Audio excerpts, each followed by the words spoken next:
segundo, aquí. Ok, entonces, bueno, buenas tardes en Chile a todos. Yo estoy acá presentando desde Australia, son las 8 de la mañana, así que desde muy temprano, pero bueno, obviamente agradecida la oportunidad de poder estar presentando y contándoles un poco de lo que ha sido mi proyecto de doctorado a todos ustedes. Bueno, como dijo Paulina, mi nombre es Yamila Cajal. Yo soy estudiante de cuarto año de doctorado en la Australian National University. Acá estoy trabajando con el profesor Ian Campbell, que es mi supervisor, que su nombre está acá. Obviamente él es coautor de todo lo que yo estaba haciendo. Y bueno, hoy día les quiero contar un poco de lo que estaba haciendo en mi proyecto de doctorado, que he estado trabajando con lo que es la geoquímica de los elementos del grupo del platino, aplicado a pórfidos cupríferos de Chile Central, y también un poco la implicancia que esto tiene para la fertilidad de magma. Entonces va a ser enfocado en todo lo que es petrogeoquímica, más que nada. Okay. Entonces mi charla, bueno, obviamente si notan cualquier problema con el audio, por favor avísenme inmediatamente, no quiero estar hablando y simplemente que ustedes no puedan escuchar nada, o si tienen cualquier duda fundamental también siéntanse libres de interrumpirme. Entonces mi charla la he dividido en dos partes principales. En la primera les voy a hablar en términos generales de mi proyecto, de qué se trata todo ese tema de los elementos del grupo del platino, ¿no es cierto?, cuál es su relación con los pórfidos y con la fertilidad del magma, y en los distintos proyectos en los que estoy trabajando. Y en la segunda parte de la charla me voy a enfocar en el caso del depósito Río Blanco, que es en el que he enfocado gran parte de también mi proyecto de doctorado y en el que considero que me encuentro también en una etapa más avanzada. Ok, entonces para comenzar, vamos a introducción. Como ustedes saben, los pórfidos cupríferos son la mayor fuente de cobre en el mundo, aportando alrededor de 3/4 de todo el cobre que nosotros utilizamos. Estos depósitos se forman en arcos magmáticos en zonas de subducción. ¿Cuál es el problema? Es que los procesos que forman las intrusiones relacionadas a los pórfidos no son exclusivamente metalogénicas y pueden también dar origen, por los mismos procesos, a intrusiones que son completamente estériles. Por ejemplo, una de las guías de exploración más comunes usadas, por lo fácil obviamente de su reconocimiento, son las zonas de alteración hidrotermal. ¿Cuál es el problema con las zonas de alteración? Es que pueden ser relacionadas a depósitos gigantes, como el caso acá de la Escondida, o a áreas que no tienen absolutamente ninguna relación con la mineralización, como acá la zona del volcán Isloa. Entonces, la gran pregunta siempre ha sido ¿cómo podemos reconocer intrusiones relacionadas a pórfidos cupríferos de otras que son completamente estériles en etapas tempranas de la exploración minera para no desperdiciar obviamente recursos y tiempo y esfuerzo? Entonces, esta es más o menos mi motivación para este proyecto. Entonces, esto nos lleva a lo que son mis preguntas de investigación. Lo que yo estoy tratando de entender de mayor manera es qué es lo que controla la fertilidad de magmas en sistemas porfíricos. ¿No es cierto? Porque nosotros sabemos que hay muchos distintos factores que controlan la fertilidad del magma, obviamente no es solamente una cosa, ¿no es cierto? Pero en mi caso particular yo me estoy enfocando en uno, que es la saturación magmática de sulfuro. Estoy hablando de la fase magmática, no de la fase hidrotermal, estoy hablando como de la fase más temprana de la formación del pórfido. ¿Y por qué esto es importante? ¿Por qué la saturación del sulfuro es importante? ¿Qué rol juega esto en la evolución magmática? La hipótesis que yo quiero testear es que si la saturación del sulfuro ocurre en etapas tempranas de la evolución magmática, como sería el caso de acá, los elementos calcófilos como el cobre y el oro van a quedar atrapados en la cámara magmática, en el caso sería acá, y no van a estar luego disponibles para entrar en las fases fluidas y formar depósitos magmáticos hidrotermales. Por el contrario, en el caso de acá, si la saturación del sulfuro ocurre en etapas ya más tardías de la evolución magmática, o si derechamente no ocurren, estos elementos como el cobre y el oro van a estar disponibles en etapas más tardías para entrar, para entrar en los fluidos hidrotermales y eventualmente dar origen a depósitos porfíricos. Entonces, ¿qué nos pueden decir los elementos del grupo del platino en relación a esto? Porque en general, bueno, me imagino que para muchos no están muy familiarizados con lo que son estos depósitos. ¿Y cuál es su relación con la fertilidad del magma? Ellos nos pueden ayudar a identificar el momento en el que ocurre la saturación del sulfuro, ¿no es cierto? El momento me refiero a qué parte de la evolución magmática está ocurriendo, ya que ellos se comportan de forma muy similar a los elementos calcófilos durante la diferenciación. Este es un ejemplo de las lavas de Pugal Ridge, donde podemos ver que los contenidos de paladio y cobre tienden a aumentar con la disminución de magnesio. Bueno, es súper relevante que durante la mayor parte de esta charla yo les voy a estar mostrando gráficos con distintos elementos versus el magnesio, y generalmente los vamos a estar leyendo de derecha a izquierda, que es como interpretamos nosotros la diferenciación magmática, o sea, nos estamos moviendo desde composiciones más máficas a composiciones más fésicas, ¿ok? Entonces acá en el caso de, bueno, estos gráficos de Pullrich, las que obviamente no tienen ninguna relación con mineralización y que no están alteradas ni nada de eso, podemos ver cómo los contenidos de cobre y de paladio aumentan inicialmente, ¿no es cierto?, con la disminución de magnesio, lo que nos está indicando que estos elementos se están comportando como incompatibles en el fundido silicatado. Pero llega un punto, alrededor de los 3%, donde ese comportamiento cambia. Sus concentraciones disminuyen abruptamente, y este momento fue interpretado como el momento donde ocurre la saturación del sulfuro, porque es cuando estos elementos se empiezan a comportar de forma compatible. ¿Ok? También es importante notar que la variación del paladio es alrededor de 3 veces más grande en órdenes de magnitud que la del cobre. Por lo tanto, nos podría también ayudar más fácilmente a observar estas variaciones. Ahora la pregunta es, ¿por qué usar los elementos del grupo de platino y no solamente el cobre o el oro, ¿no es cierto? Bueno, hay dos razones principales. La primera es que ellos tienen mayores coeficientes de partición en fundidos sulfurados, ¿no es cierto? Estos son, bueno, acá tenemos el cobre y el oro, que son los coeficientes de partición, y acá está el paladio y el rodio, ¿no es cierto? Entonces ellos tienen alrededor de 1 o 2 órdenes de magnitud más altos que el cobre y el oro, por lo que es más fácil observar estas variaciones como lo vimos en el gráfico anterior. Pero por otro lado también es porque ellos tienen solubilidades que son considerablemente más bajas en fluidos hidrotermales. Entonces en este caso del Abra, ¿no es cierto?, nosotros podemos ver, para el caso del cobre no se observa absolutamente ningún patrón, esto simplemente es dispersión de los datos, ¿no es cierto?, porque esta es una consecuencia de la sobreimposición de los procesos hidrotermales en los procesos intrusivos magmáticos iniciales, mientras que el gráfico donde prodiamos el paladio versus el magnesio se ve un claro trend con una leve incremento inicial de los contenidos de paladio y luego este quiebre con la disminución que está indicando la saturación del sulfuro. Entonces, ¿qué es relevante en relación a esto? Es que los elementos del grupo del platino preservan mejor la señal geoquímica inicial de las intrusiones en sistemas magmáticos hidrotermales, y por eso nosotros consideramos que pueden tener utilidad en sistemas, ¿no es cierto?, con mayor grado de alteración hidrotermal. Okay. Entonces acá hay dos ejemplos del estudio de la geoquímica de los elementos del grupo del platino en sistemas porfíricos. El primero a la izquierda es del caso del Abra, en el norte de Chile, donde Cooker y colaboradores encontraron que la saturación del sulfuro ocurrió en este momento, como ya les mencionaba, alrededor de los 2,5% de magnesio, ¿no es cierto? Obviamente pensando de acá hacia acá. Y lo que es ligeramente antes que la exolución de los volátiles, ¿no es cierto?, que ocurrió a los 1,5% de magnesio. En el segundo caso es el caso de North Peaks, que es un distrito de cobre-oro que se encuentra acá en Australia.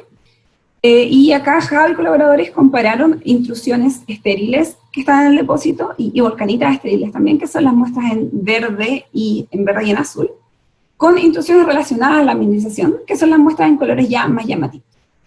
Entonces, ¿qué encontraron ellos acá? Concluyeron que para las intrusiones relacionadas a la mineralización, la saturación del sulfuro ocurría alrededor de los 1,2% de magnesio, al mismo tiempo que la saturación o exsolución de los volátiles. Mientras que para las intrusiones estériles, esto ocurre de forma mucho más temprana, antes de los 4,7% de magnesio. Entonces, ¿qué nos están mostrando estos estudios anteriores? Por un lado, nos muestran que la saturación del sulfuro se alcanza en etapas tempranas de la evolución magmática en sistemas estériles, y por otro lado, que esto ocurre en etapas más tardías en sistemas mineralizados. Pero también nos está mostrando que que el tiempo que ocurre entre la saturación del sulfuro en relación a la exsolución de los volátiles puede afectar tanto si se forma un depósito de cobre-oro o uno de solo cobre. Y cuando hablo tiempo me refiero a este periodo que transcurre entre los dos procesos, que aquí es un poquito más largo que este que está acá. Ok, entonces Park y colaboradores reunieron la mayor parte de la información que se cuenta de momento a la fecha de la geoquímica de los elementos del grupo del platino en distintos sistemas magmáticos, ¿no es cierto? Y llegaron a este diagrama discriminador, como diagrama de discriminador de elementos calcófilos que ellos llaman, que nos muestra de alguna manera que la geoquímica de los elementos del grupo del platino puede ser usada para distinguir entre sistemas mineralizados y sistemas estériles. Pero además nos podría ayudar para discriminar entre sistemas de cobre-oro, acá, o de cobre dominante. Y esto es súper relevante y fue en realidad lo que a mí me motivó a integrarme al proyecto, porque me parece que los elementos del grupo platino pueden tener una aplicación potencial como herramienta en la exploración. Obviamente, esto es lo que ahora estamos testeando y en etapas muy tempranas. Entonces, esta es la distribución global de los cinturones metalogénicos relacionados a arcos. Sin embargo, nosotros sabemos que casi la mitad de la producción mundial de cobre proviene de los Andes centrales. Realmente Chile que lidera la producción y los recursos a nivel mundial. Esta es la provincia cuprífera de los Andes, ¿no es cierto?, que está formada por una serie de cinturones metalogénicos paralelos al arco, que fueron formados durante diferentes épocas metalogenéticas. ¿Ok? Y como podemos ver en este mapa, obviamente. Entonces, como yo les mostraba, hasta el momento hay datos de lo que es la geoquímica de elementos del grupo platino para pórfidos ubicados en el norte de Chile, ¿no es cierto?, que forman parte de la franja Eoceno-Oligoceno. Entonces, por eso yo tomé la decisión de enfocarme y comparar y ver qué está pasando en la zona central de Chile con los pórfidos que forman parte del cinturón metalogénico del Mioceno-Plioceno. Esto nos lleva a mis proyectos de investigación, o mis bueno, lo que yo estoy estudiando entonces es el magmatismo que fue desarrollado durante el Mioceno-Plioceno en los Andes de Chile central, y yo estoy estudiando 4 casos distintos de estudio. Los 2 pórfidos cupríferos son Río Blanco y el Teniente, ¿no es cierto?, por el norte, y también 2 plutones estériles, que son la Invernada y Cerro Riscoballo-Guamur, que por lo que sabemos hasta el momento no tienen ninguna relación con pórfidos cupríferos. Entonces, obviamente mi idea es comparar la geoquímica, ¿no es cierto?, estos 2 depósitos conocidos con estas 2, llamémoslas suites estériles, ¿no es cierto?, y ver cuáles son las diferencias principales, enfocado en lo que es los elementos del grupo platino. Es importante mencionar que todos estos casos de estudio se encuentran en la cordillera principal y han sido formados bajo condiciones magmáticos tectónicas similares, ¿no es cierto?, durante el Mioceno tardío al Plioceno temprano, y además todos ellos están hospedados en secuencias volcánicas y volcanos sedimentarias del Mioceno. Para el caso de las muestras de Río Blanco y del Teniente, estas han sido tomadas a partir de sondajes gracias a la colaboración con Codelco Andina, el Teniente y con EMSA. Y las muestras de los plutones estériles fueron tomadas este verano en un terreno también que desarrollamos en colaboración con investigadores. Bueno, y otra cosa también que es importante mencionar, que el caso de los pórfidos de Andina y el Teniente son 2 estudios súper interesantes, porque por un lado tiene una historia magmática súper larga y que de alguna manera también se ha relacionado con su alta productividad de cobre, pero además estamos hablando que es el primer y el tercer reservorio de cobre más grande del mundo. Esta es una versión muy simplificada de lo que es la geología de los Andes centrales, ¿no es cierto?, o sea, perdón, de Chile central, que nos muestra la historia geológica de esta zona. Entonces, esta historia geológica comienza en el Mioceno temprano, con la acumulación de secuencias volcanos sedimentarias, ¿no es cierto?, en la cuenca Abanico, que se divide en la formación Farellones y Abanico, las que luego fueron invertidas por cambios de las condiciones tectónicas. Estas nuevas condiciones compresionarias fueron las que permitieron el desarrollo de los sistemas magmáticos de larga vida, que son los que en sus etapas más tardías se relacionan genéticamente con las formaciones de los depósitos supergigantes de cobre moli de Chile central. Ok, entonces, ahora yo, el resto de la charla les voy a hablar del caso de estudio de Río Blanco, ¿no es cierto? Voy a hablarles un poco de lo que es la petrología, la geoquímica y también un poco geocronología, que es donde, como les contaba, estaba enfocando como gran parte también de mi doctorado. Ok, este es el mapa geológico del depósito de Río Blanco, ¿no es cierto?, facilitado gracias a los geólogos de Andina.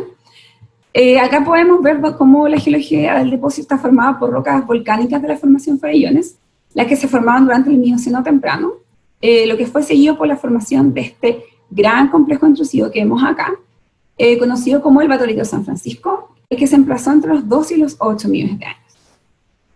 Y la mayoría del cobre y del moli está alojado en cuerpos porfíricos y brechas hidrotermales, que son los que tenemos acá, que se formaban entre los 7 y los 5 millones de años. El magmatismo en el área finaliza con la formación del complejo volcánico La Copa, que es esto que está acá, en el Plioceno temprano y que representa un evento post-mineralización que está cerrando el sistema. Si bien yo cuento con algunas muestras de las unidades volcánicas, en este estudio me he enfocado más que nada en estudiar las unidades intrusivas del depósito, las cuales se dividen en 6 subunidades. ¿Okay? Son 3 unidades del basurito San Francisco, que están acá, que es la granulita Río Blanco, la granulita Cascada y la diorita, y 3 porfios que son intra-postmineralización, que es el porfio cuarzo monzonítico, el porfio feldespático y el porfio dolvis. Como este es un seminario de geoquímica, consideré relevante incluir también un poquito de la metodología de trabajo. Bueno, obviamente la primera etapa fue la recolección de muestras, ¿no es cierto?, de muestras de sondaje, que bueno, obviamente eso fue fundamental, el apoyo y la colaboración con los geólogos de Andina, que nos estuvieron ayudando en eso, así que muchas gracias por eso. Y luego ya con las muestras en Australia se revisaron estas y se prepararon para todo lo que son los análisis posteriores.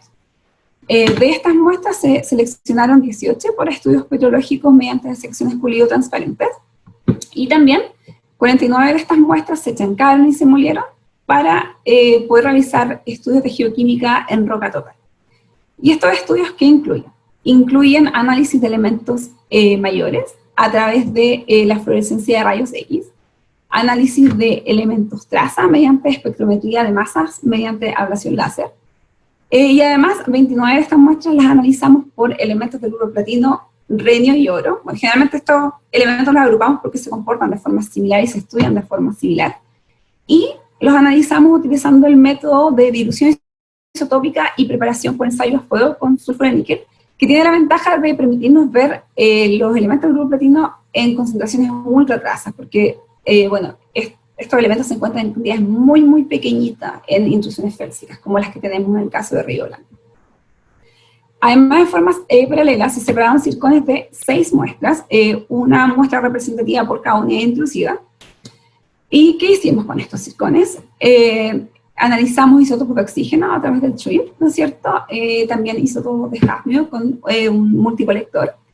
Y realizamos dotaciones radiométricas de uranio y plomo y elementos traza en los circones, también a través de espectrometría de masas con ablación láser. Ok, en esta sección voy a hablar brevemente de lo que es la petrología y las principales características de observar las muestras estudiadas. Lo que me parece que es fundamental siempre antes de poder hablar de geoquímica, que tenemos que entender cuáles son las características de las rocas que estamos viendo, obviamente. Entonces, bueno, como les mencioné anteriormente, en el depósito, el basurito San Francisco ha sido dividido en 3 unidades, que son la granulita Río Blanco, la diorita y la granulita Cascada. En general, las composiciones de estos intrusivos varían desde diorita a monzonelito, con distintas proporciones de plagioclasa, de cuarzo, de feldespato potásico, anfibol y biotita. Pero además encontramos minerales accesorios, ¿no es cierto?, como el caso de la magnetita, la titanita, el apatito y el zirconio. Las muestras estudiadas en general exhiben distintos grados de alteración hidrotermal, las que van desde muy débil a moderada. Y afecta obviamente más fuerte a los minerales mágicos, que son los más inestables. En las fotomicrografías podemos ver cómo el caso de la biotita y la anfíbola se encuentran relativamente frescas, ¿no es cierto?, en la granulita Río Blanco, mientras que están alteradas a clorita y a biotita en la granulita Cascada.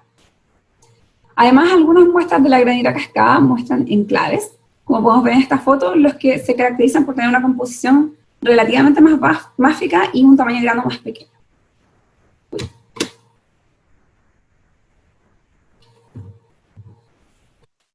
Okay. Las intrusiones porfíricas se dividen también en 3 unidades, ¿no es cierto?, en el porfio cuarzo monzonítico, el porfio feldespático y el porfio dolvis. Bueno, estos corresponden a porfios dacíticos a río-dacíticos, con porcentajes variables de plagioclasa, cuarzo, feldespato potásico, biotita y anfibol. Y si comparamos estas muestras con las del basolito, obviamente ellas tienen mayores grados de alteración y de mineralización, también una mayor densidad de venillas hidrotermales. Es también importante recalcar que para el análisis de la geoquímica de roca total, nosotros primero que todo tratamos de tomar las muestras menos alteradas, segundo, en lo posible, porque obviamente estamos en el medio del depósito, entonces es difícil. También tratamos de tomar las muestras con menor densidad de venilla, pero obviamente en el caso, sobre todo el porfiro cuarzo monzonítico, a veces eso no era posible. Entonces, ya acá en el laboratorio yo también traté de separar las venillas en la medida de lo posible, así que tratando como de alguna manera de dejar de lado mayormente como el efecto de la parte hidrotermal en el proceso, porque estamos estudiando la parte magmática. Bueno, y además, las fotos podemos ver entonces algunas de las características de estos porfios, como el caso de los ojos de cuarzo, la mineralización de calcopirita, pirita y bornita, venillas polidireccionales, como les mencionaba, y además esta textura pseudofragmental que presenta el porfio de Olbers. En general, los tipos principales de alteración hidrotermal que observamos en estas muestras son la potásica, la cuarzo-sericítica y la sericita gris verde. Obviamente, cualquier tipo de alteración más intensa que esa, nosotros ya la dejamos completamente fuera del estudio, porque son las que son más, como, que cambian mayormente la composición de la roca. También es importante mencionar que las secciones pulido-transparentes se inspeccionaron por sulfuros magmáticos, que en el fondo son unos sulfuros que son muy pequeñitos y redondos, que uno puede ver dentro como de los minerales magmáticos. Sin embargo, la sobreimposición de todos estos eventos hidrotermales hace muy difícil su reconocimiento. Estas son las edades obtenidas para las muestras datadas, ¿no es cierto? Para el caso del batolito San Francisco, la granerita Río Blanco tiene una edad de 12 millones de años, mientras que la diorita y la granerita Cascada tienen edades de alrededor de 8 millones de años. Y para las intrusiones porfíricas, las edades varían de 6 a 5 millones de años. La geoquímica de roca total, bueno, como les comenté acá, están solamente proteadas las muestras intrusivas, no las volcánicas, entonces es un total de 29 muestras proteadas. Y esta geoquímica está indicando, perdón, 39. Indica que las muestras pueden ser clasificadas como calcoalcalinas, ¿no es cierto?, con composiciones que varían de diorita a granito. Pero algunas de estas muestras, ¿no es cierto?, presentan altos contenidos de álcalis, que son las muestras que están más acá. Especialmente en el caso de los porfios, y esto ha sido atribuido a la alteración potásica y sódica hidrotermal. Tienden en el fondo como a subir los porcentajes de estos elementos. En esta figura podemos ver los diagramas de variación de elementos mayores en roca total. Bueno, en términos generales, el silicio aumenta con la disminución de magnesio, mientras que el hierro, el titanio y el fósforo disminuyen con la disminución de magnesio. Nuevamente estamos hablando del magnesio como la evolución magmática, ¿no es cierto?, desde composición magmática a más física. Podemos ver entonces que para el caso de estos elementos de acá arriba, del aluminio, del calcio, del sodio y el potasio, se observan bastante dispersos, sin un patrón claro, y lo que también ha sido atribuido a la alteración hidrotermal. Pero si bien algunos de los patrones de estos elementos se encuentran dispersos, la mayoría de ellos tienden a variar, ¿no es cierto?, en forma continua con la disminución de magnesio, lo que sugiere de alguna manera que la variación de estos elementos estuvo dominada por procesos de cristalización fraccionada.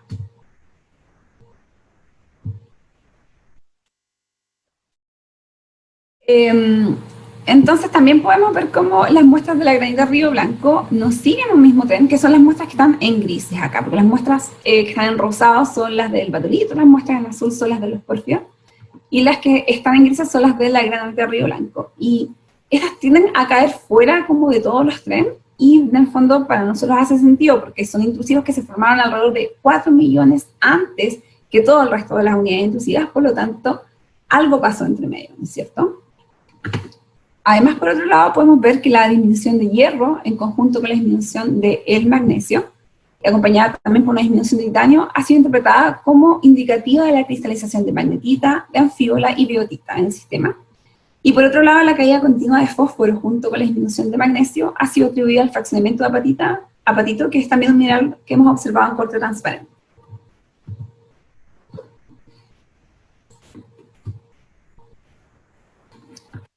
Tenemos problemas para cambiar la diapositiva.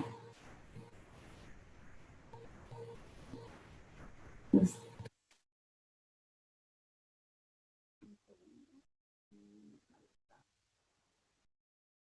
alguna razón no puedo cambiar la diapositiva.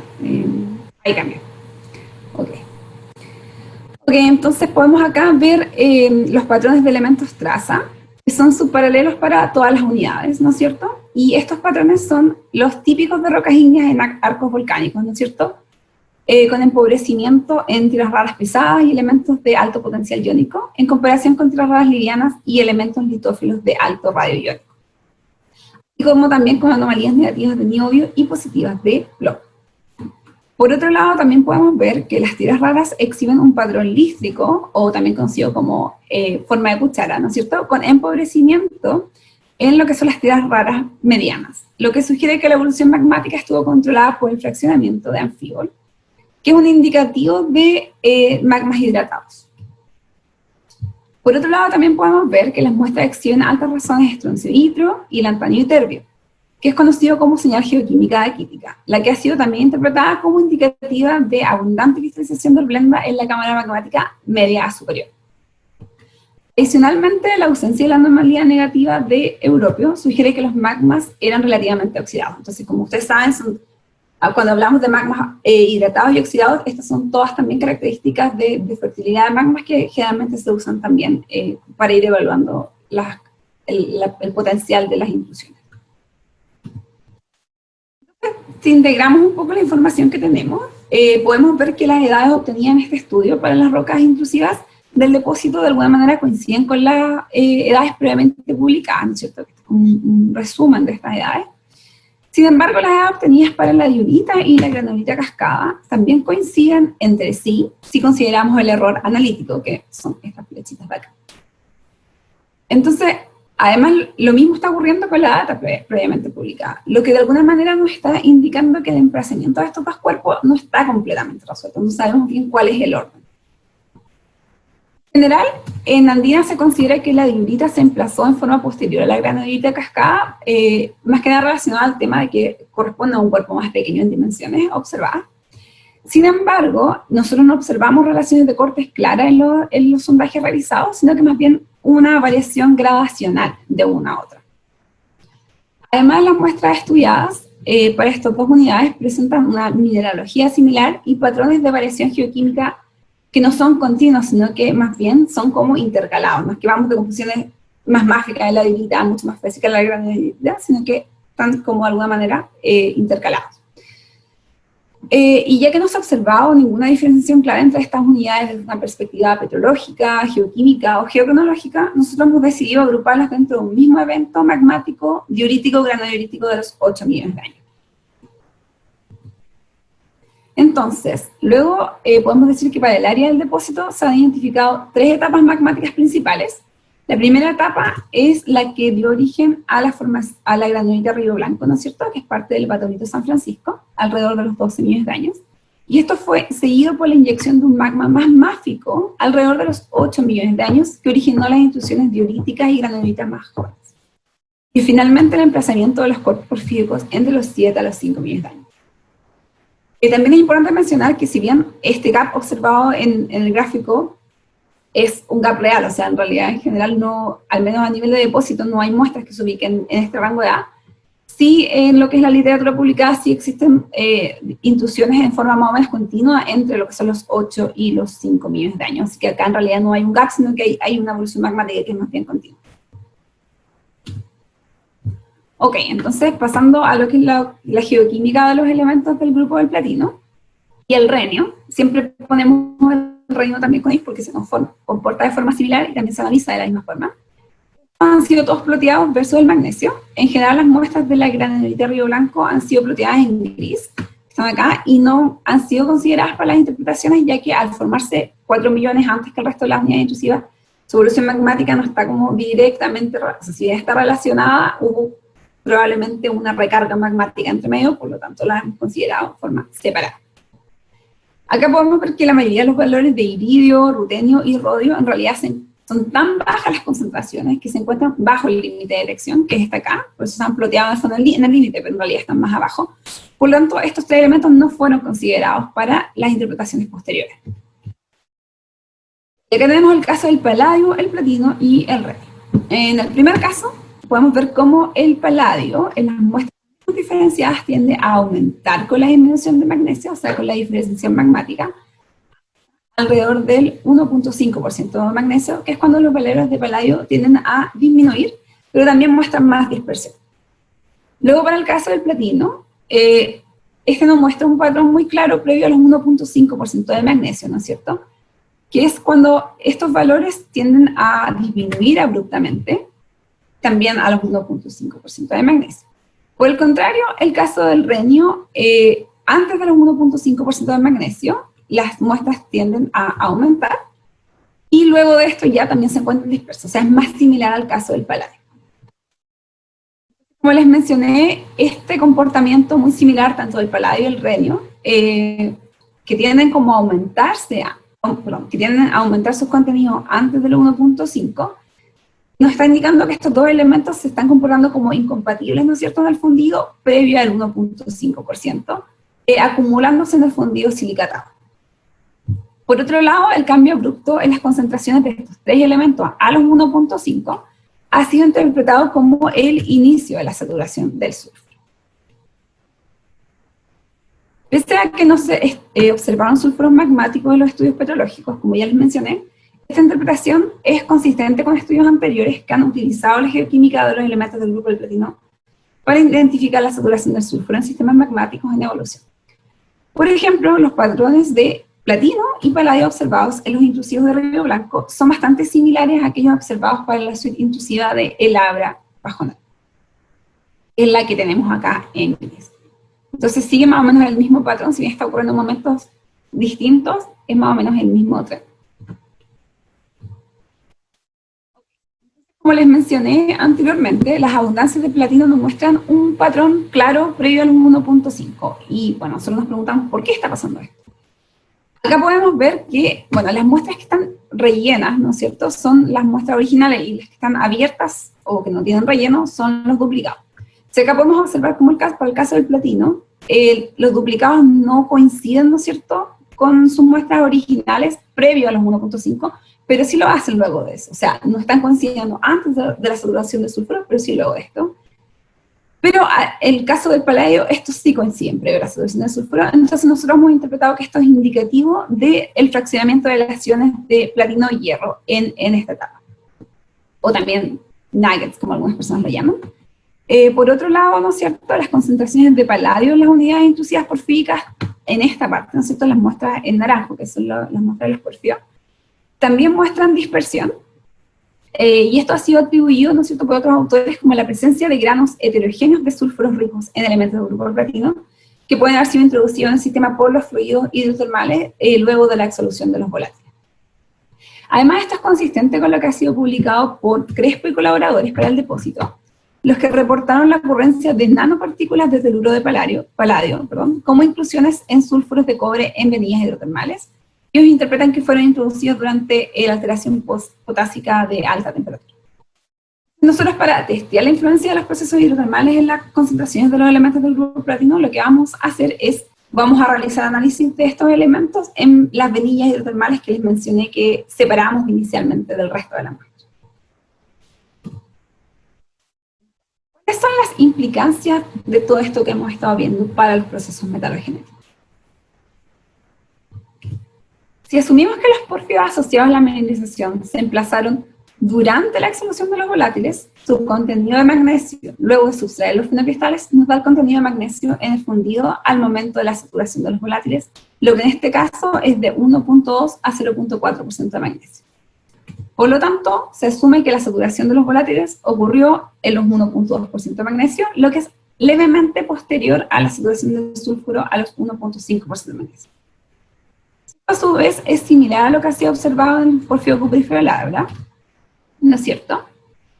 Y bueno, para el caso del Abra, acá tenemos un modelamiento, ¿no es cierto?, teórico de lo que se interpreta que está ocurriendo, que lo voy a explicar brevemente. O sea, acá tenemos, en el fondo, este es el fraccionamiento. Entonces, en el fondo estamos avanzando desde este momento acá, en la evolución magmática.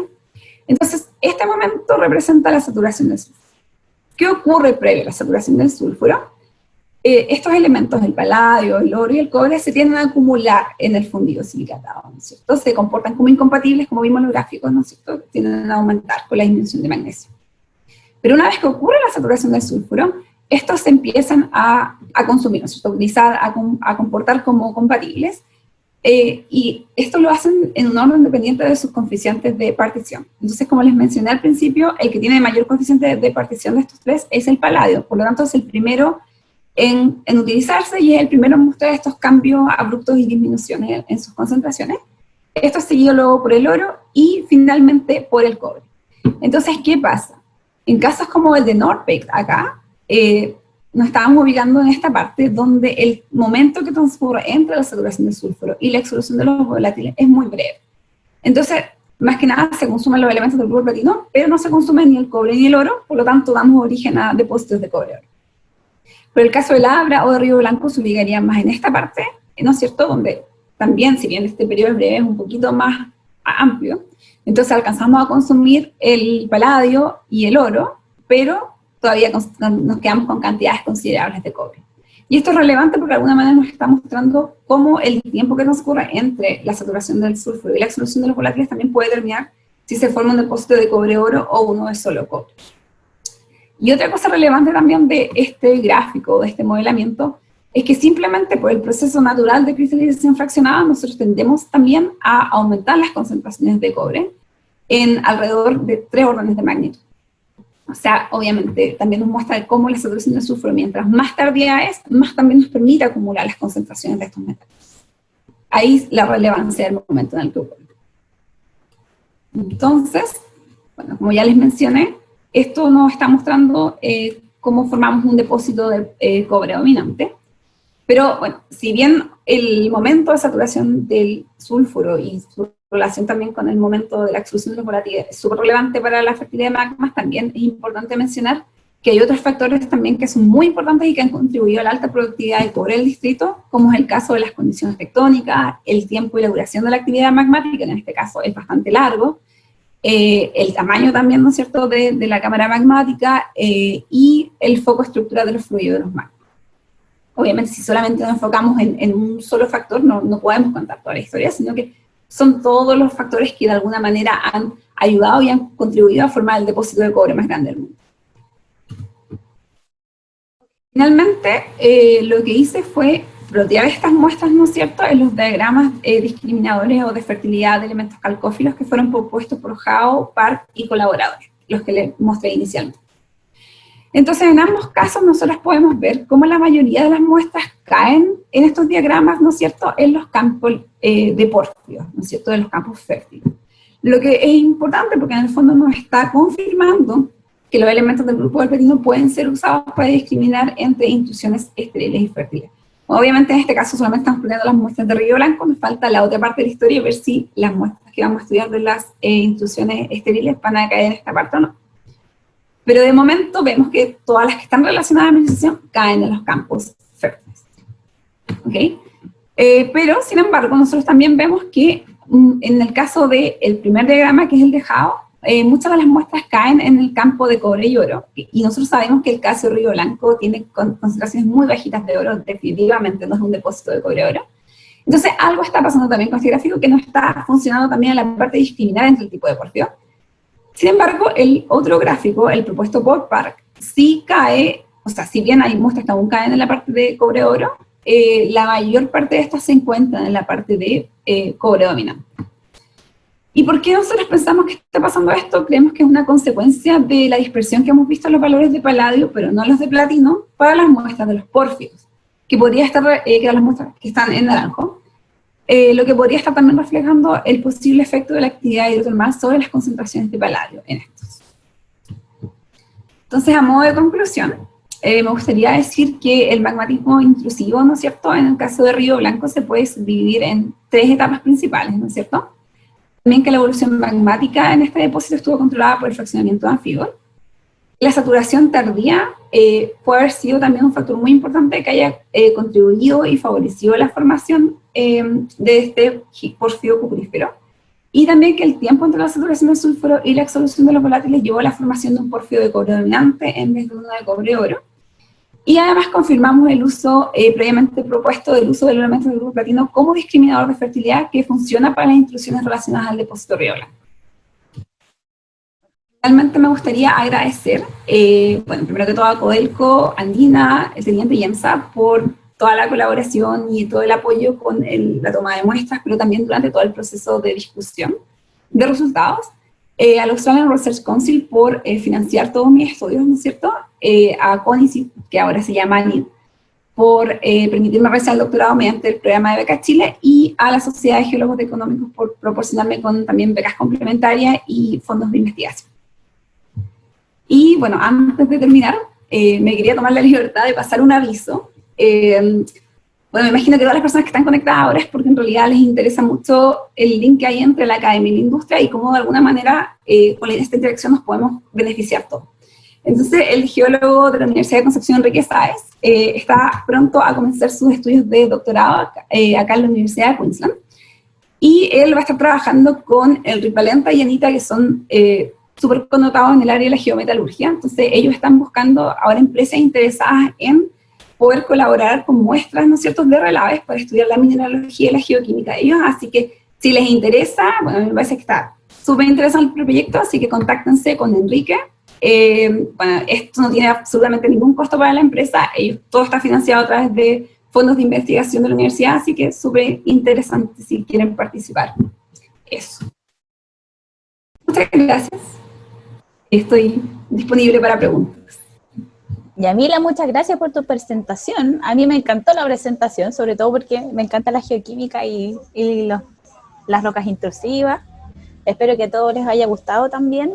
El chat está disponible para que hagan sus preguntas a Yamila. Y yo, por mi parte, quedé ansiosa de ver la segunda mitad de qué es lo que pasa cuando analices los magmas estériles. ¿Qué piensas encontrar? ¿Cuáles son tus expectativas respecto a esta comparación que tienes que hacer? Bueno, lo que yo espero encontrar, de acuerdo a la hipótesis, es que en esos magmas la saturación de sulfuro ocurre en etapas mucho más tempranas, por lo tanto, los contenidos de los PG están siempre disminuyendo, que no se vean al fondo esta como aumento y luego disminución, sino que están disminuyendo continuamente, como era lo que se veía en Normax, y que además los diagramas discriminadores caigan en el campo de los estériles, ¿no es cierto? Pero, bueno, siempre eso obviamente es una hipótesis, puede que no ocurra, y es una cosa súper interesante en ver qué pasa. Por ejemplo, bueno, con las muestras del teniente yo ya estoy trabajando y ya también se muestra un poco contradictorio y que están mostrando cosas diferentes a Río Blanco, entonces esa es la gracia también en el fondo de los proyectos, de que no es necesariamente la hipótesis, a veces simplemente uno encuentra algo diferente y esa es la parte interesante. Y bueno, estas suites estériles igual son súper interesantes porque tienen composiciones súper variadas que van desde gabro hasta granitos altoensiles, entonces también es como una historia, si bien no es tan larga en tiempo, es súper como variable en composiciones magmas, así que esperamos que sean cosas interesantes igual. Sí, además, bueno, han estado haciendo preguntas en el chat, yo me estoy colando un poquito. Hace poco ya se han reportado una historia más o menos distinta de evolución, de historia magmática de evolución desde los 35 grados sur hacia el sur, entonces quizás puedes encontrarte cosas bien interesantes, así que vamos a estar bien pendientes de tus resultados. Muchas gracias. Bueno, acá en el chat hay un montón de felicitaciones para Yamila y agradecimientos por tu charla. Te mandan saludos desde La Paz, hay gente desde Perú, Chile también. ¿Dónde viene la presentación? Acá. María Clara Román pregunta si es que la asignatura de PGE como herramienta de fertilidad puede ser confundida cuando hay mezcla de magmas. Eso está bastante interesante. Sí, es una de las cosas que he estado tratando de ver, porque bueno, acá no existe realmente como un indicio claro de mezcla de magma, porque claro, hay un pulso que venga de más abajo, pero que definitivamente tengamos como una gran cámara magmática de la que están ascendiendo, pero no realmente una mezcla de magmas propiamente tal de que venga algo como de otra parte. Pero sí, definitivamente es una de las cosas como evaluar, porque si tú tienes mezcla de magmas, estás introduciendo nuevos elementos del grupo del platino. Pero yo, por ejemplo, por lo mismo, en todos mis gráficos y análisis dejé de lado lo que es la granita Río Blanco, y por eso siempre la analicé desde el momento de la diorita en adelante, que, como para ver una misma evolución. Pero sí, obviamente al tener una mezcla de magmas cambia la historia porque estás añadiendo nuevos metales y nuevos elementos al sistema. Claro. Aquí Jorge Valenzuela también hace una pregunta, dice, ¿la metodología de EGP puede ser utilizada para otro tipo de yacimiento, como Skarn, por ejemplo?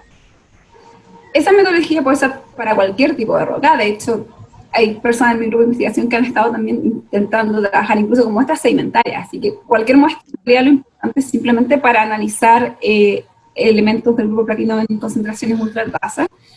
Obviamente, bueno, esa es la gracia, que en el fondo podemos ver concentraciones muy, muy bajitas, y no importa el tipo de roca. Hasta el momento nosotros lo hemos visto desde una perspectiva más magmática, pero ¿por qué no? Claro, distintos tipos de yacimientos, distintos tipos de roca, definitivamente se podría hacer. Lo que no sabemos es realmente si estamos, por ejemplo, analizando muestras sedimentarias, si eso se podría relacionar, porque ya no va a estar viendo la evolución magmática, entonces ahí habría que tratar qué otros procesos está representando. Acá, Joan Santiago Briones dice: excelente trabajo, como varias felicitaciones. Pregunta: ¿qué implicancia tiene la presencia del telurio durante la diferenciación magmática en relación a la concentración de los PGE? ¿Se ha evaluado la participación? Sí. No, dice: ¿se ha evaluado la participación de una fase enriquecida en telurio que secuestra a los PGE? ¿Eviten que estos fraccionen hacia fases sulfuradas? En el caso de, como yo les contaba, este estudio que realizó Crespo con colaboradores, ellos, bueno, fue súper interesante en realidad cuando nos encontramos en el Congreso Geológico Chileno y nos dimos cuenta que estábamos trabajando en el mismo depósito, pero de distintas perspectivas, ¿no es cierto?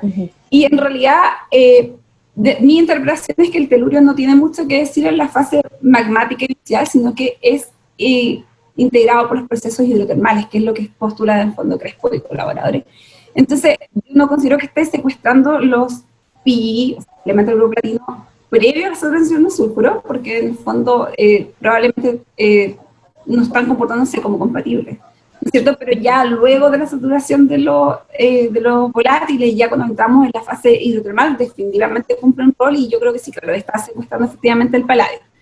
Entonces, eso también nos muestra cómo comienzan como a disminuir las concentraciones. Perfecto, Yamila. Acá, bueno, nuevamente, más felicitaciones. Juan Bello dice: ¿cuáles son los factores que inciden en la diferencia entre el tiempo de saturación de volátiles y el de sulfuros? Ok, sí, mira, yo creo que eso definitivamente es como súper interesante y es algo que aún yo siento que nos falta por explorar, porque de momento simplemente estamos diciendo, ok, ocurre en este momento, pero no hemos entrado en la fase de realmente ver por qué ocurre en un momento o en el otro, porque claro, ahí también, como nosotros nos estamos enfocando más que nada en la parte magmática, y ahí ya también es empezar a ver la historia hidrotermal, que es, o sea, ustedes, los que están familiarizados con Río Blanco, saben que es súper complejo y súper, eso valía en el fondo para otro doctorado prácticamente, así que no, pero es algo que definitivamente me gustaría explorar, y meterme más también a la parte hidrotermal es algo que definitivamente me gustaría también hacer luego en mi carrera también. Genial. Acá, bueno, Carlos Daniel Lupaca dice: ¿me podría explicar de nuevo los resultados de la dispersión? Ok, sí, puedo volver a eso.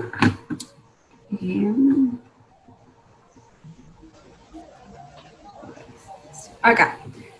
Sí, lo que pasa es que, ¿cuál es la parte que le interesa, la del paladio o la del platino? No lo especifico. A ver, vamos a esperar si es que nos escriben en el chat. Ambos, dijo. Ok, porque en el caso de la dispersión, en el platino se observa en las muestras azules, que son las del batolito, que son las muestras previas a la saturación de sulfuro, pero luego de la saturación no hay dispersión. Y el caso del paladio es completamente lo opuesto, porque hay mucha más dispersión en las muestras naranjas, que son los porfidos, que son luego de la saturación de sulfuro. Entonces, esto es lo que nosotros estamos en el fondo interpretando como que es consecuencia de estos teluros de paladio que se están formando por la influencia de ¿no es cierto?, los fluidos hidrotermales. Entonces eso es lo que va generando la dispersión, porque en el fondo al formarse estos teluros de paladio generan una especie de como efecto nugget, ¿no es cierto?, como efecto pepita. Y eso es lo que da origen a esta dispersión que no se observa tan marcadamente en las muestras anteriores. Para el caso del platino es diferente porque esto es más bien un proceso magmático que da origen a aleaciones de hierro-platino. Y cómo nosotros interpretamos eso, de que son aleaciones de hierro-platino, porque no hay gran dispersión en los resultados del paladio, pero sí lo hay en el platino. No las hemos observado como en el CIEM o ninguna de las técnicas analíticas, pero es la interpretación que entendemos hasta el momento. No sé. A ver si quedó conforme, Carlos. Yo creo que sí. Acá Williams Mata Rimac dice que en los diagramas utilizas el magnesio como un elemento comparativo para los EPG en términos de diferenciación magmática. ¿Qué efectos tiene el grado de alteración hidrotermal en la movilidad del magnesio para realizar las interpretaciones? Saludos desde Perú. Bueno, obviamente nosotros sabemos que cuando estamos trabajando en un depósito siempre es una de las mayores como dificultades, ¿no es cierto?, el tema de alteración nutricional. Por eso tratamos de tomar muestras lo menos alteradas posibles, que en el caso del patolito es más fácil que obviamente en el caso de los porfios, que son los que contienen la mineralización, y también estamos viendo un poco más de dispersión en los porfios, pero en general, comparativamente, el magnesio se ve menos afectado de alguna manera por la alteración, porque si bien los minerales pueden cambiar, o sea, puedes pasar de un mineral a otro, y el contenido total de magnesio no tiende a cambiar radicalmente. ¿Qué ocurre con el sílice? Y por eso nosotros, a mí parece que se me han preguntado hoy, pero ¿por qué no usas el sílice si en el fondo son como composiciones mucho más pélsicas? Claro, es lo que usualmente, sí, es lo que se usa usualmente geoquímica al final, primaria.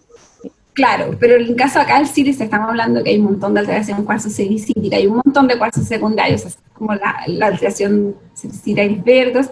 Entonces, ocupar el sílice sí que es problemático, por eso que a mí me parece que el magnesio es un poco más fiel a si bien lo estás movilizando, se queda dentro del mismo sistema, mientras que el sílice se puede migrar, entrar, salir. Entonces, me parece que es mucho más confiable, para este caso al menos de estudio. Acá, oye, hay un montón de preguntas más ahora. John Cerrón, Zarco, dice, disculpe, nos comentó sobre el estudio en venillas. ¿Qué proyecciones se esperan en base a estos resultados? Ok, sí, bueno, eso es una de las pocas cosas de hecho que me quedan pendientes con Río Blanco y también tengo muchas ganas de hacer. Anteriormente se han hecho estudios de venilla, de hecho Helen Cooker lo hizo para el Abra, y ellos encontraron como un efecto grande y considerable para las venillas, pero yo pienso, no sé, que acá va a ser diferente, porque ya si estamos viendo esto de acá o esto, yo creo que se va a ver algún efecto, pero bueno, obviamente la mayoría de las muestras de venilla que vamos a analizar son de los porfirios, así que vamos a ver, sí, espero que se note que hay alguna influencia, obviamente, de los procesos hidrotermales sobre las concentraciones de los elementos del grupo platino. Claro. Valentina Troncoso Díaz dice, buenísima charla, y en los gráficos le queda la duda, en los que están puestos ahí en la presentación, sobre a qué te refieres con los duplicados, las figuras vacías. Ya, lo que pasa es que, bueno, siempre cuando nosotros hacemos geoquímica, ¿no es cierto? Tienes que, de alguna manera, validar tus datos, entonces hacen blancos, ¿no es cierto?, para ver que no haya contaminación, pero también tenemos duplicado, que es la misma muestra, pero que se prepara en dos momentos diferentes, o sea, a partir de la misma pulpa de roca, en momentos diferentes tú preparas la muestra y corres todos los análisis. Este es un proceso de preparación bien larga, ¿no es cierto?, que hacemos ensayo a fuego, después la dilución isotópica. Entonces, de alguna manera tú quieres comprobar de que lo que tú estás haciendo se puede repetir, en el fondo que no son resultados aleatorios. Pero también, cuando no coinciden los duplicados, también nos están a veces mostrando características de los procesos que están pasando y, por ejemplo, el efecto pepita que les estaba hablando, cosas así. Entonces, por eso las muestras que están como unidas por estas como líneas fragmentadas son la muestra original de los duplicados. Por ejemplo, esta muestra es la que mostró más variación, entonces aquí algo obviamente está pasando con el platino, porque las muestras están mostrando estos resultados tan distintos, mientras que acá, por ejemplo, están muy cerquita, hay muestras que ni siquiera se ven, porque caen exactamente en el mismo lugar. Acá, por ejemplo, no vemos el segundo cuadrado, bueno, también tampoco le hemos hecho duplicado todas las muestras, pero en general tratamos de trabajar como con 50% de duplicados, porque estamos hablando de ultratasa, ¿no es cierto?, de elementos que son súper difíciles de analizar, entonces un porcentaje es mucho más alto que lo que se trabaja generalmente en lo que es QAQC de duplicado. O sea, idealmente si pudiéramos hacer el 100% sería mejor, pero obviamente todos estos análisis son súper lentos y también los hacemos todos nosotros, entonces no es como ya analizamos todo, o sea, yo por mi vez he analizado las 68 muestras, pero es difícil, sobre todo bueno, este año que ha estado súper accidentado también. Sí, y además los análisis son súper caros, es algo que no, la mayoría de la gente no lo sabe tampoco, pero se invierten harto dinero en hacer los análisis. Sí, no, son súper caros. O sea, bueno, en el caso de la mano de obra, acá no tengo que pagarla porque soy yo, pero el tiempo invertido es gigante. ¿Sí? Para cada pequeñito resultado son semanas, meses. Sí. Acá John Cerrón, Zarco, dice, a pesar de que se usaron muestras con baja alteración hidrotermal, ¿existió alguna relación de los PGE con las alteraciones hidrotermales? ¿Podría existir alguna implicancia de estos estudios para exploración mineral? No, claro, como les comentaba, obviamente se trató de usar muestras menos alteradas, pero estamos en el medio de un depósito gigante, entonces en el caso de las muestras más bien de los porfios es bien difícil, en el caso del batolito es un poco más fácil porque puede ir un poco más lejos, y ahí fue fundamental la ayuda de los colegas de Andina. Pero sí, claramente hay como una relación con los procesos hidrotermales. Ahora el tema de la aplicación a exploración obviamente es algo súper temprano para decirlo, pero a mí me parece que sí, que probablemente sí va a tener una potencial aplicación, pero es importante también considerarlo que como a gran escala, o sea, si en el fondo podemos usar los otros elementos de fertilidad como el tema de la señal geoquímica química, que, porque por ejemplo todas las muestras del depósito caen en la parte fértil, entonces no se trata como para ver la parte más bien como de cuando estamos tratando como de buscar dónde hacer el sondaje, como ya lo que es como hilar más fino, en realidad no, pero en la parte ya más, como mucho más temprana, como la exploración Greenfield, así fase cero, a mí me parece que ahí es cuando es interesante que podría ser usado como para descartar ciertas áreas. Sí. Y obviamente, como dije antes, toda la gente que trabaja en exploración sabe que uno ocupa una serie de herramientas distintas, no es que uno dice, voy a usar esto y listo, sino que es la sumatoria de las distintas cosas, es una herramienta más que podemos usar.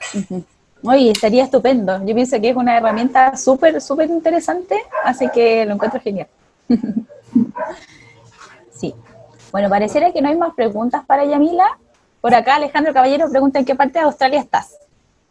Estoy en Canberra, que de hecho estoy muy feliz de estar acá, porque como Paulina preguntaba que ella también estuvo en INU, en mi universidad, y acá hay un montón de, no sé, laboratorios y cosas para trabajar, así que ha sido súper entretenido, y bueno, ahora en tiempos de COVID es un lugar súper seguro para estar, porque es una ciudad que no es tan grande, y que, bueno, ahora en realidad nosotros estamos acá prácticamente con vida normal, sin casos, así que... Sí, bueno, Alejandro preguntaba por la cerveza, decía que hay buena cerveza ahí. Sí, es muy buena cerveza, en todos lugares. Muy buena cerveza, muy buen café. Sí. Acá, Laura Hernández hizo una nueva pregunta. Dice, una consulta con respecto a GDRB, que es la granulita de Río Blanco. En el último gráfico quedan comprendidas en el campo de los pórfidos. ¿Qué podrías comentar al respecto? En este, ¿no es cierto? Bueno, gracias, profe, por la pregunta y por haber visto la charla. En el caso, bueno, en realidad acá se refiere como, no se refiere como al pórfido en sí como muestra, sino que se refiere como a que son intrusiones relacionadas a los sistemas porfíricos. Por lo tanto, a mí eso sí me hace sentido, porque estamos hablando de que toda la evolución magmática del batolito está relacionada a la etapa final, que es la que da origen al porfirio. Entonces nosotros sí esperábamos efectivamente que estas muestras sí cayeran al campo, que en el fondo nos está diciendo, oh, esta intrusión es, porque obviamente a nivel mina se considera que la granulita de Río Blanco es estéril, pero si nosotros lo pensamos como en la cámara magmática, como en la evolución más a gran escala, es todo un sistema que está relacionado. Entonces, por eso nosotros interpretamos que caen en los mismos campos. Y también por la misma razón nos fuimos a buscar muestras de intrusiones estériles mucho más al sur, porque si tú te mueves en cualquier parte cercano a Río Blanco, en el teniente, está lleno de prospectos, ¿no es cierto?, de proyectos de exploración, y que es súper difícil realmente hablar a veces de cuándo tienes una intrusión estéril o no. Entonces, también de repente también hay que explorar dónde está el límite de lo que estamos observando. Laura pregunta nuevamente sobre su pregunta, si extenderías la actividad magmática fértil a los 12 millones de años. Y eso es complejo, ¿no es cierto? Porque vimos este quiebre de 4 millones de años. Lo que yo considero es que estamos pensando en la cámara magmática en la parte más profunda, ¿no es cierto? Yo creo que está definitivamente todo relacionado. Ya cuando los magmas asciendan, estos ya se van separando, ¿no es cierto?, y evolucionando de forma más diferente de lo que es la corteza media superior. Entonces, efectivamente, si todos tienen un origen común, hay una signatura, o sea, hay como una señal magmática fértil común para todos, que yo creo que es también lo que se observa en el caso como de la señal geoquímica de Quítica. Pero claro, es como un poco complejo como separarlo, porque tienen como un mismo origen en el fondo. Pero claro, hablar de que es fértil o no, claro, es un poco más complicado. Porque no dan origen directamente como a los porfirios mineralizados. Bueno, Yamila, muchas gracias. Acá Eric Contreras nos está pidiendo si puedes poner la lámina nuevamente para los estudios de geometalurgia. que quieren contactarse a las personas, así que súper bien. Perfecto. ¿Sí? Sí, no, esto, o sea, yo quise mostrar esto en realidad porque cuando yo tenía mi proyecto de doctorado y estaba súper emocionada con empezar, es súper difícil la parte de empezar a buscar colaboradores, como que uno empieza a golpear muchas puertas y a veces, no sé, como que cuesta a veces convencer a las personas que vale la pena invertir su tiempo en colaborar. Y yo estoy sumamente agradecida por eso de la gente andina, que se toma el tiempo de escucharme, de ayudarme, de colaborar. Y creo que es súper importante que al final, ¿no? Los estudiantes de doctorado lo que estamos haciendo, estamos generando conocimiento y con costo cero para las empresas, y creo que sería súper increíble si todos se pudieran como de alguna manera como involucrar, y al final todos ganamos porque generé conocimientos para todos. Y la empresa es la primera que obviamente tiene como el privilegio de contar con la información. Así es, genial. Aquí Carlos Daniel nos pregunta si pudiéramos compartir libros de geoquímica. Lo podemos ir viendo por las redes sociales de Geoscientist. Ahí podemos ir poniendo todos algunos libros que puedan servir para geoquímica aplicada. Ya estamos sobre la hora, pareciera que no hay más preguntas.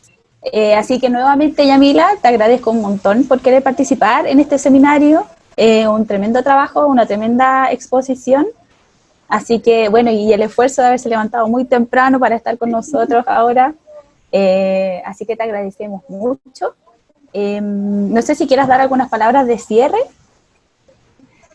Nada, agradecer por la invitación y por estar organizando esto. O sea, en general, a mí me encantaría poder conectarme siempre a las reuniones que ustedes tienen como Team, pero generalmente ocurren a las 3 de la mañana acá en Australia.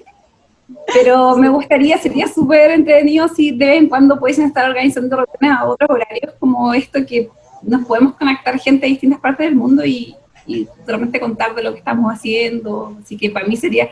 De hecho, me perdí la charla de Scarlett, que quería mucho verla. Porque... Estuvo muy buena. Bueno, ahora estamos trabajando en grabar las charlas, así que atentos a las nuevas noticias respecto a las charlas grabadas. Igual. Perfecto. Bueno, ahí me gustó, porque puedo verlas después a un horario más adecuado para mí. Sí.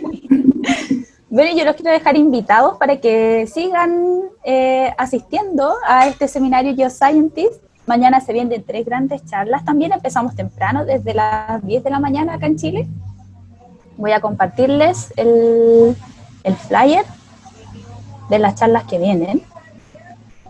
Aquí tenemos, ahora está la charla de Yamila. Entonces, mañana jueves 10 de diciembre se vienen las charlas Herramientas Geoquímicas para Depósitos Cubiertos y Estudios de Orientación, dictada por Miguel Martínez a las 10 de la mañana en horario chileno.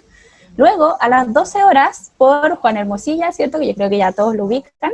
Control de mineralización a partir de geoquímica, y cerrando la jornada va a estar Maclillan Trott con problemáticas en alteración de pórfidos y geoquímica a las 18 horas chilenas. Así que los esperamos. Toda la información va a estar disponible en nuestro grupo de LinkedIn y también en redes sociales en Instagram. Les agradecemos la participación, la asistencia, y nos estamos viendo entonces mañana para la segunda jornada del seminario.